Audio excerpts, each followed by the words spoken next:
السلام علیکم ورحمۃ اللہ وبرکاتہ۔ معزز ناظرین، تعلیم و تعلم یوٹیوب چینل پر آپ کا استقبال ہے۔ مسئلہ نمبر 124، سوال نمبر 1، حدیث میں مسجد قباء میں 2 رکعت نماز پڑھنے کا ثواب کتنا آیا ہے؟ اے احد پہاڑ کے برابر، بی ایک عمرے کا، سی اے اور بی دونوں درست ہیں، ڈی ایک حج کا۔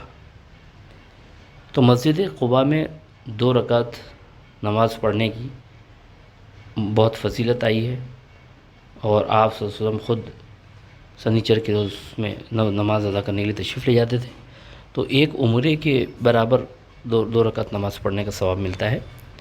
آپشن بی درست جواب۔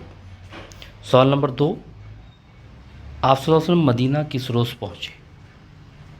اے جمعہ کے دن، بی اتوار کے دن، سی پیر کے دن، ڈی بدھ کے دن۔ مکے سے ہجرت کر کے آپ نے پہلے قباء میں قیام فرمایا چند دن، اس کے بعد آپ صلی اللہ علیہ وسلم مدینہ کے لیے روانہ ہوئے، اور آپ مدینہ میں جمعہ کے روز آپ وہاں پہنچے۔ آپشن اے درست جواب۔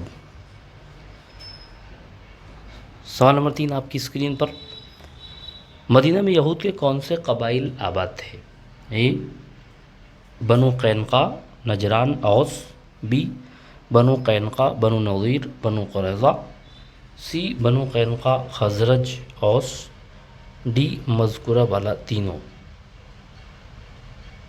جب آپ مدینہ تشریف لے گئے تو وہاں یہودیوں کے بھی قبائل آباد تھے، اور وہ بنو قینقاع، بنو نضیر اور بنو قریظہ، یہ 3 قبائل ان کے وہاں آباد تھے۔ آپشن بی درست جواب ہے۔ بہت بہت شکریہ۔ السلام علیکم ورحمۃ اللہ وبرکاتہ۔